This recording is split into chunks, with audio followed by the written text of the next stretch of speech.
This is the NFL, is brought to you by Mazda and the new 79 Mazda GLC, a great way to get the most economy car for your money. Mazda, the more you look, the more you like. In Shea Stadium, New York, Jet fans welcome back their long-lost starting quarterback. What if Richard Todd was planning on staying and playing a while, then he was running the wrong plays? A quarterback draw is always risky, particularly when the quarterback in question is a recent graduate of the injury list.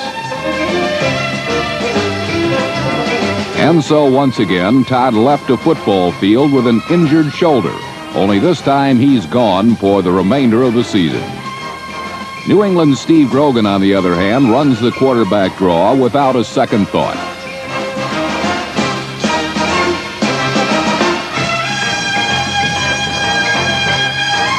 Healthy runners don't have to hesitate, and New England's runners, Grogan included, certainly are healthy.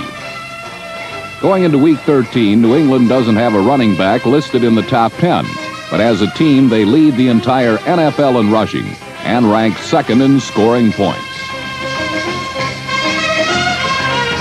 Against the Jets, their persistent ground game produced a 16-10 lead.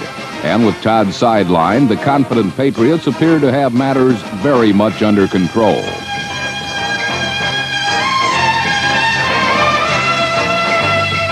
But then number 17, super sub Matt Robinson, got involved.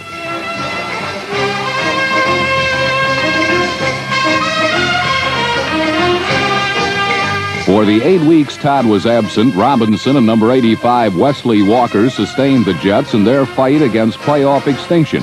In period 4, they produced enough points and yardage to set up a garden variety game-winning field goal attempt. And again, Robinson did what was asked. But this time, the Jets fell victim to a bit of tragic irony. 1 year ago, in a somewhat meaningless game, number 5 Pat Leahy clicked on a last-second field goal as the Jets upset New England. Last week, with New York fighting for a playoff berth, he missed one. You've all heard the phrase, the agony of defeat. Well, you'll not often see it so vividly expressed.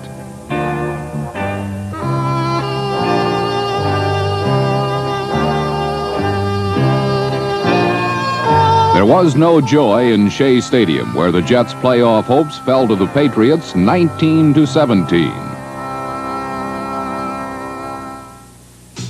In Giant Stadium, the other New York team gave one away, and Santa himself couldn't have gift-wrapped it any better. It all started innocently enough.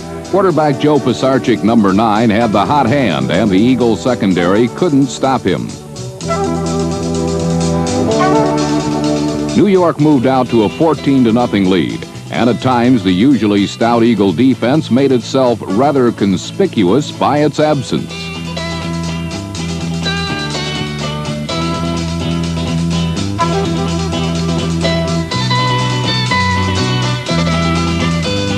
But the Eagles haven't been blown out of a game all season, and Sunday was to be no exception. Down by 14, Ron Jaworski turned skyward, and his picture-perfect passes moved the Eagles into position for 2 short touchdowns. However, as the final gun approached, New York was sitting on the football while holding a commanding 5-point lead. As the clock ran down, there was the customary late-game shoving, but there was no need for the Eagles to vent their frustrations, for they were about to be blessed by the weekend's most questionable piece of judgment.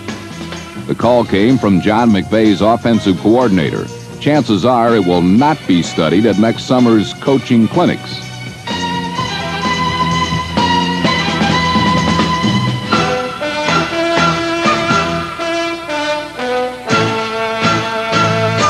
Number 46, Herman Edwards, scored the winning touchdown as Philadelphia overcame all odds in a 19-17 victory. Why did the Giants elect to go with a handoff instead of allowing Pisarcik to fall on the ball and run out the clock? Good question. Had there been no fumble, nobody would have asked. But the ball did get away, and these Eagles did recover and capitalize. And those Giants did go down the tubes in a game they never should have lost. An early Christmas gift? You betcha. And Eagle head coach Dick Vermeil seemed to be thanking a higher authority.